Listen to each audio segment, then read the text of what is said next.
লেখিকা তাপসী দত্তের ভাঙা গড়ার খেলা। গল্পটি ভালো লাগলে একটা সাবস্ক্রাইব করে দেবেন, আর কেমন লাগলো একটা কমেন্ট করে দেবেন।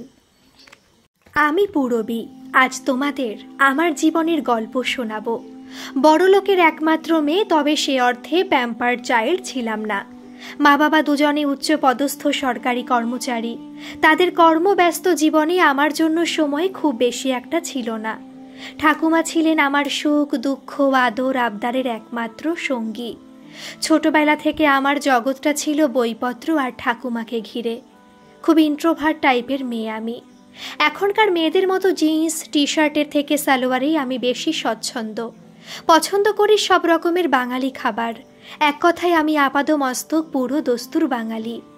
যদিও আমি কনভেন্টে পড়াশোনা করছি, তবুও স্কুলের বাইরে বাংলা ভাষায় বেশি ব্যবহার করে থাকি। স্কুলে আমার একমাত্র বন্ধু ছিল তৃষা। ও ছিল আমার কাছে মুক্ত বাতাসের মতো। ওর সঙ্গ আমাকে অক্সিজেনের যোগান দিত। 10 পাশ করার পর কমার্স নিয়ে পড়া শুরু করেছি, চার্টার্ড অ্যাকাউন্টেন্ট হওয়ার বাসনা নিয়ে। আগেই বলেছি আমার জগৎটা ছিল বইময়। এতদিনে যদি কাউকে ভালোবেসে থাকি সে হলো বই। পড়াশোনার বাইরে আমার বিশেষ কিছু করার ছিল না, বা বলা ভালো করতে দেওয়া হতো না। ক্লাস 12-এর সবে টেস্ট পরীক্ষা পেরিয়েছে। আমি সারাদিন বইয়ে মুখ গুজে পড়ে রয়েছি। ভালো রেজাল্ট করে সিএ পড়তে হবে। এমন সময় আমার বাবা মায়ের মনে হলো আমার প্রতি তাদের একটু কর্তব্য করা দরকার। বাবার বন্ধু মনতোষ কাকুর ছেলে সৌম্য ইঞ্জিনিয়ার, কানাডায় থাকে। দুই বাড়ির ষড়যন্ত্রে আমার আর সৌম্যর বিয়ে ঠিক হয়ে গেল। ষড়যন্ত্র কেন বললাম? কারণ আমার মতামত নেওয়ার প্রয়োজন কেউ বোধ করেনি। ভাবো একবার তোমরা, জীবন আমার, অথচ সিদ্ধান্ত নেবে অন্য কেউ। আমার জীবনের প্রতি কি আমার কোনো অধিকার নেই? অনেকবার বলার চেষ্টা করেছি, এখন আমি বিয়ে করতে চাই না, আমি পড়তে চাই। কিন্তু আমার কথা আমার বাবা মায়ের কানের পর্দা ভেদ করতে পারেনি। ঘরের 4 দেওয়ালে ধাক্কা খেয়ে আবার নিজের কাছে ফিরে এসেছে। 18টা বসন্ত পার করার পর এখন আমি বুঝলাম আমি কত একা, কত অসহায়। কতবার ভেবেছি কোথাও পালিয়ে চলে যাই, এমন কোথাও যেখানে কেউ আমার স্বপ্নকে অমর্যাদা করবে না। কিন্তু না, পারলাম কই। শেষ মুহূর্তে বাবা মায়ের সামাজিক সম্মানটাই যে আমার কাছে বড় হয়ে দাঁড়ালো। আমার জন্মদাতা জন্মদাত্রীকে অস্বীকার করতে পারলাম না। ফাইনাল পরীক্ষা ঠিক 1 মাস আগে আমার জীবনের গতিটা ফাইনাল হয়ে গেল। বসন্তের এক রঙিন সন্ধ্যায় সানাইয়ের সুরে আমার আর সৌম্যর 4 হাত এক হয়ে গেল। নামের সাথে মিলিয়ে সৌম্যর চেহারাও অত্যন্ত সৌম্যকান্তি। এই প্রথম কোনো ছেলের চোখে সোজাসুজি চোখ রাখলাম। অদ্ভুত একটা শিহরণ খেলে গেল শরীরে। সিঁদুর দানের পর বুঝতে পারলাম আমার মন আর আমার বশে নেই। সে এবার অন্য খাতে বইবে। বিয়ের পর 7টা দিন যেন একটা ঘোরের মধ্যে কেটে গেল। এই 7টা দিনে আমি একবারের জন্য বই খোলা তো দূর, বইয়ের কথা ভাবিনি পর্যন্ত। যে আমার বইময় জগৎ ছিল ছোটবেলা থেকে, সে আমি 7টা দিন বই ছুঁয়ে পর্যন্ত দেখিনি। সৌম্য আমার জীবনে আসায় 7 দিনে আমার ভালো লাগাগুলো কেমন যেন বদলে গেল। বিয়ে করার জন্য সৌম্য 10 দিনের ছুটি নিয়ে কলকাতায় এসেছিল। ছুটি শেষ, এবার সৌম্যর ফিরে যাবার পালা। আমি আমার পড়াশোনা পর্ব শেষ করে তবেই ওদেশে যাব। একরা শূন্যতা রেখে সৌম্য উড়ে গেল ওদেশের উদ্দেশ্যে। আমার বাঁধন ছাড়া মনকে কিছুতেই বেঁধে রাখতে পারলাম না।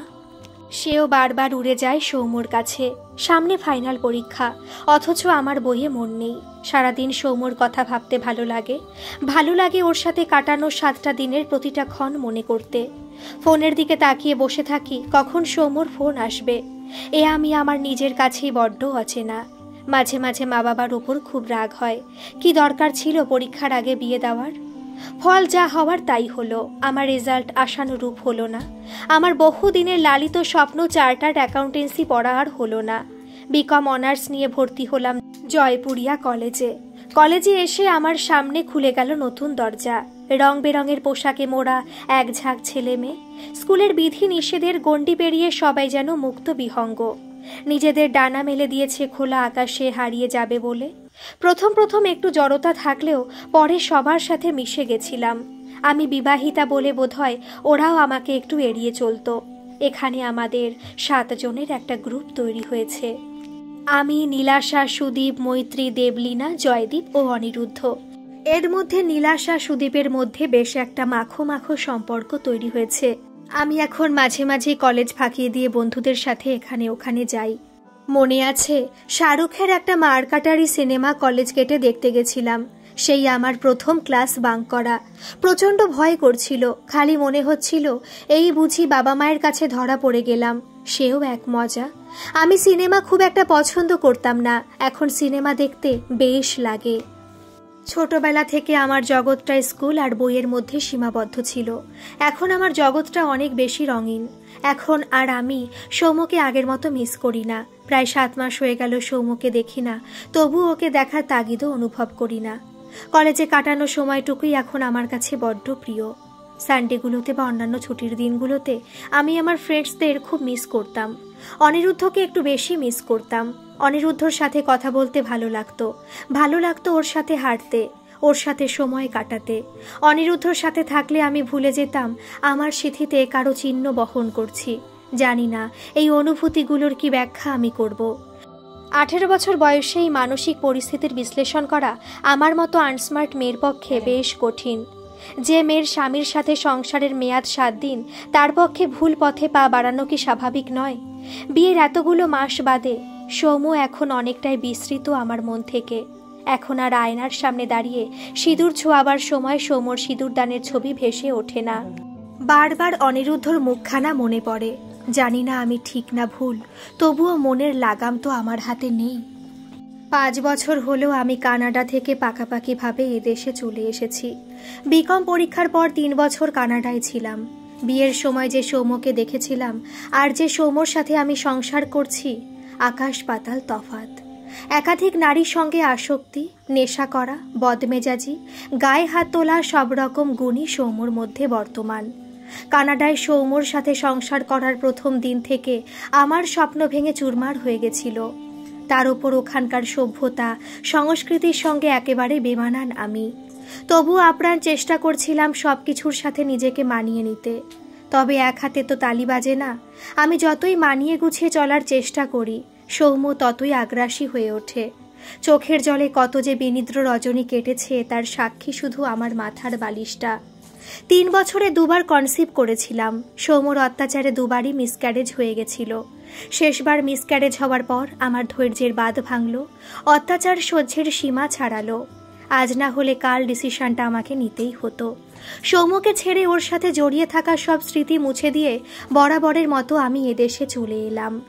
এখন আমার সামনে আরও কঠিন লড়াই, অতীত ভুলে বাঁচার লড়াই, নিজেকে প্রতিষ্ঠা করার লড়াই। একটা ছোটখাটো প্রাইভেট ফার্মে চাকরি জুটিয়ে নিয়েছিলাম। না, বাবা মায়ের বোঝা হয়ে থাকবো না। টিকে থাকার জন্য নিজের লড়াই নিজেকেই করতে হবে। চাকরির সাথে MBA পড়াও শুরু করে দিলাম। একটা সস্তার লেডিস হোস্টেলে মাথা গোজার ঠাঁই করে নিয়েছিলাম। বাবা মা অনেকবার নিজেদের কাছে নিয়ে যেতে চেয়েছিল, আমি রাজি হইনি। দেখতে গেলে আজ বাবা মায়ের জন্যই আমার জীবনটা এমন ছন্ন ছাড়া হয়ে গেছে। কি ক্ষতি হতো আমাকে 7 তাড়াতাড়ি বিয়ে না দিলে? আমার জীবনটা তো শুরু হওয়ার আগেই শেষ হয়ে গেছে। বাবা মায়ের ওপর আমার এইটুকু অভিমান কি থাকা অস্বাভাবিক? MBA পাশ করে কয়েক মাস হলো একটা MNC-তে অ্যাজ HR ম্যানেজার জয়েন করেছি। কাজের বেশ প্রেশার আছে, তবে আমার একার জীবনে এখন কাজ ছাড়া আর আছেটাই বাকি। তাই যতটা পারি কাজটাকে উপভোগ করি। আজ ক্লায়েন্ট কোম্পানির সঙ্গে ফার্স্ট আওয়ারে একটা ইম্পর্টেন্ট মিটিং আছে। আমার রুমমেট যুথিকাদির শরীরটা হঠাৎ খারাপ হওয়ায় এমনি আজ হস্টেল থেকে বেরোতে লেট হয়ে গেছে। তার ওপর রাস্তায় জ্যামে এমন বিশ্রীভাবে ফেসে গেলাম, পাক্কা ½ আওয়ার লেটে অফিসে ঢুকলাম। নতুন চাকরি। জানি না আজ কপালে কি নাচছে। রুমাল দিয়ে কপালে জমে থাকা বিন্দু বিন্দু ঘাম মুছতে মুছতে সোজা কনফারেন্স রুমে ঢুকলাম। মিটিং শুরু হয়ে গেছে। আমার বস কৌশিক স্যার বোধহয় আমার অবস্থা কিছুটা অনুধাবন করতে পারলেন। আমাকে অবাক করে দিয়ে কৌশিক স্যার বললেন, ওহো, you are too late Purabi. Anyway, you join us now. Meet mister Aniruddha Basu, AGM of our client company. Handshake করার জন্য হাতটা বাড়িয়েছিলাম। নামটা কানের পর্দায় সজোরে ধাক্কা মারল। সামনে থাকা ভদ্রলোকটির চোখে সোজাসুজি চোখ রাখলাম। 5 ফুট 6 ইঞ্চির শ্যামবর্ণ চেহারা, রিমলেস চশমার ওপারে তার অন্তর্ভেদী দৃষ্টি যেন আমাকে জরিপ করছে। এই চাউনি আমার খুব চেনা। মাথাটা আমার বনবন করে ঘুরছে। কোনো কথাই আমার কানে ঢুকছে না। চোখের সামনে অন্ধকার, মনে হচ্ছে এক্ষুনি পড়ে যাব। মিটিংয়ে আমার আর থাকা হলো না। হঠাৎ শরীরটা খারাপ করায় কৌশিক স্যারই আমাকে ছুটি দিয়ে দিলেন। অফিসের গাড়ি আমাকে হস্টেলে পৌঁছে দিয়ে গেল। যুথিকাদি হাসপাতালে ভর্তি। রুমে আমি একাই আছি। পুরনো অনেক কথাই মনের মধ্যে ভিড় জমাচ্ছে। কত সব সুখের স্মৃতি। আমি এক লাফে 8-10 বছর পিছিয়ে যাচ্ছি বারবার। কিছুতেই মনটাকে বর্তমানে টেনে নামাতে পারছি না। ফোনটা অনেকক্ষণ ধরে ভাইব্রেট হয়ে যাচ্ছে। মাথাটা যন্ত্রণায় ছিঁড়ে যাচ্ছে।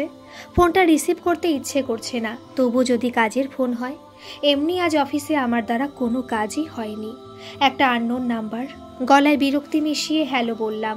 ও প্রান্ত থেকে ভেসে এলো এক পুরুষ কণ্ঠ। কিরে হাদি, এখন কেমন আছিস? আমি কি নামটা শোনার জন্যই অপেক্ষা করছিলাম? মন বড় বিচিত্র জিনিস, যত নিষিদ্ধ কাজ করতে চাইবে। তবে সত্যি কথা বলতে কি, নামটা বহু বছর পর শুনে আমার সারা শরীর যেন একটা অদ্ভুত শিহরণ খেলে গেল। আগেই বলেছি আমি তথাকথিত স্মার্ট ছিলাম না, সেজন্য অনিরুদ্ধ আমাকে হাদি বলে ডাকত। কিরে, শুনতে পাচ্ছিস? ও প্রান্ত থেকে আবারও ভেসে এলো প্রশ্ন। নিজের অজান্তেই বলে ফেললাম, অনি। যাক, চিনতে পেরেছিস তাহলে। আমি ভাবলাম তুই এখনো সেই হাদারামেই রয়ে গেছিস। অফিস থেকে তোর ফোন নাম্বার জোগাড় করেছি। কবে ফিরলি কলকাতায়?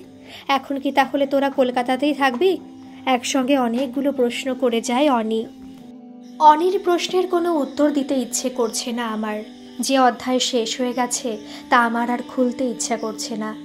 আমায় চুপ থাকতে দেখে অনি জানি না কি বুঝলো, প্রসঙ্গ পাল্টে ফেলল। কিছুক্ষণ এলোমেলো কথাবার্তার পর কাল সন্ধে 7টায় আমার অফিসের পাশে ক্যাফেটেরিয়ায় দেখা করার প্রস্তাব দিল। আমিও কেন জানি না করতে পারলাম না। হয়তো মনে মনে এটাই চাইছিলাম। উত্তেজনায় সারা রাত দু চোখের পাতা এক করতে পারলাম না। এমনটা তো হওয়ার কথা নয়। অনেকে আমি বহুদিন আগে থেকেই চিনি, তবু কেন যে শরীরে মনে একটা অস্বস্তি হচ্ছে। আলমারি থেকে চিকনের কাজ করা গোলাপি সালোয়ারটা বার করলাম। তা 8 বছর তো হবেই সালোয়ারটা আলমারি বন্দি। অনি বলতো এই সালোয়ারটা পরলে নাকি আমায় দারুণ দেখতে লাগে। সেজন্যই হয়তো এত বছর এই সালোয়ারটা যত্ন করে তোলা ছিল। 8 বছরে চেহারার বিশেষ পরিবর্তন না হওয়ায় সালোয়ারটা বেশ ভালোই ফিটিংস হলো আমার। হাত ঘড়িতে একবার টাইমটা দেখে নিলাম। সবে সকাল 9টা বাজে। সন্ধে 7টা বাজতে এখনও ঢের দেরি। আজ যেন ঘড়ির কাঁটা কিছুতেই ঘুরতে চাইছে না। ফ্রেশ রুমে গিয়ে মুখটা ধুয়ে চোখে একটু কাজল আর ঠোঁটে হালকা লিপস্টিক লাগিয়ে নিলাম। নিজেকে সুন্দর করে সাজিয়ে তুলতে ইচ্ছে করছে আজ। শীত পেরিয়ে শহরে সবে বসন্তের হাওয়া বইছে। রাস্তার ধারে গাছগুলো লাল কৃষ্ণচূড়ায় ঢেকে গেছে। রাস্তায়ও কৃষ্ণচূড়ার ছড়াছড়ি। বসন্তের মৃদু মন্দ হাওয়া যেন আমার হৃদয়কে আরও উদ্বেলিত করে তুলছে। আমার মনের খবর যেন প্রকৃতিরও জানা। ক্যাফেটেরিয়া ঢুকতেই অনেকে দেখতে পেলাম। আমায় দেখে হাত নাড়ছে। এসির ঠান্ডা হাওয়াতেও কুলকুল করে ঘামছি আমি। আয় বস। হৃৎপিণ্ডের ধুকবুকানি স্পষ্ট শুনতে পাচ্ছি আমি। আচ্ছা, অনি শুনতে পাচ্ছে আমার হৃদয়কে। কোল্ড কফি বলি? বল, তোর কি খবর? কবে এলি এদেশে? তোর হাবি কি এখন এখানেই জব করে? কটা ছানাপোনা হলো তোর? অনির এই এক বদ অভ্যেস, সব কোশ্চেন একবারেই করবে। শুরুতেই অনির এই প্রশ্ন বানে আমি ভেঙে পড়লাম। বসন্তেও আমার চোখে নেমে এলো শ্রাবণের ধারা। আমার জীবনের শেষ হয়ে যাওয়া অধ্যায়টা খুলে দিলাম অনির কাছে। কেন জানি না, আজও পেছনে ফেলে আসা জীবনের কথা উঠলেই আমি প্রচণ্ড ভেঙে পড়ি। অনি বোধহয় এতটা আশা করেনি। ওকে দেখে মনে হলো শকড। খুব লজ্জিত হলাম মনে মনে। এতদিন বাদে দেখা, আমার কথাগুলো না বললেই হতো। পরিস্থিতি হালকা করার চেষ্টা করলাম। বিয়ে করেছিস? ওর এই শব্দটাতে সজোরে ধাক্কা খেলাম। একজন ওয়েল সেটেলড মানুষ বিয়ে করবে, এটাই তো স্বাভাবিক। কেন যে আমার এত খারাপ লাগছে। দেখবি আমার বউকে? বলে কি, এখানেও বউকে নিয়ে এসেছে আমার সাথে দেখা করতে? ছি ছি, লজ্জায় আমার মাথা কাটা যাচ্ছে। কোনো মতে বললাম, তার মানে আমরা সব সময় একসাথেই থাকি। ঠোঁটে হাসি ঝুলিয়ে অনি বলল। আমার সামনে অনি বউয়ের হাতে হাত রেখে বসে আছে। 1 কাপ থেকে দুজনে চুমুক লাগাচ্ছে কফিতে। উফ, আর ভাবতে পারছি না। কাঁধের লেদার ব্যাগে অনি এক মনে কিছু খুঁজে চলেছে। আমি এদিক ওদিক দেখে অনির বউকে আন্দাজ করার চেষ্টা করছি। এই নে, একটা স্টিলের পেন আমার দিকে এগিয়ে দিয়েছে অনি। আমি হাতে নিয়ে ঘুরিয়ে ফিরিয়ে দেখছি পেনটাকে। চিনতে পারছিস? কেন চিনতে পারবো না, এটা তো আমার পেন ছিল। কলেজের শেষ দিন অনি বলেছিল, তুই তো দূর দেশে চলে যাবি, আর হয়তো কোনোদিন আমাদের দেখা হবে না। তোর কিছু একটা দিবি আমায়, আমি সারা জীবন স্মৃতি হিসেবে রেখে দেব। তখন এই পেনটা ছাড়া অনিকে দেওয়ার মতো আমার আর কিছু ছিল না। আজ এত বছর বাদে এই পেনটা, একরাশ প্রশ্ন নিয়ে তাকালাম অনির দিকে। আমার বউ, আমার প্রথম আর শেষ ভালোবাসার স্মৃতি। এত ভালোবাসিস আমায়? কিছুক্ষণ আগে দুঃখে চোখে শ্রাবণের ধারা নেমেছিল, আর এখন আনন্দে আমার দু চোখে শ্রাবণের ধারা বইছে। আমার ঠান্ডা হয়ে যাওয়া হাত দুটো অনি মুঠোবন্দি করে ফেলেছে। ভালোবাসি তো, খুব খুব ভালোবাসি তোকে। সংসার করবি আমার সাথে? যে গল্পটা একদিন শুরু হওয়ার আগেই শেষ হয়ে গেছিল একটা কঠিন বাস্তবের জন্য, সে বাস্তব আজ অতীত। আজ আর গল্পটা নতুন করে শুরু করতে কোনো বাধা নেই। একটা সম্পর্ক ভেঙে গেছিল বহুদিন আগে, আবার একটা সম্পর্ক গড়ার সুযোগ এসেছে। মন চাইছে অনিকে বিশ্বাস করতে, সারা জীবন ওর বাহু ডোরে বাধা পড়তে। জানি না ঠকবো কিনা। ক্যাফেটেরিয়ায় মৃদু সুরে বাজছে রবীন্দ্রসঙ্গীত। ভালোবাসি ভালোবাসি, সেই সুরে কাছে দূরে জলে স্থলে।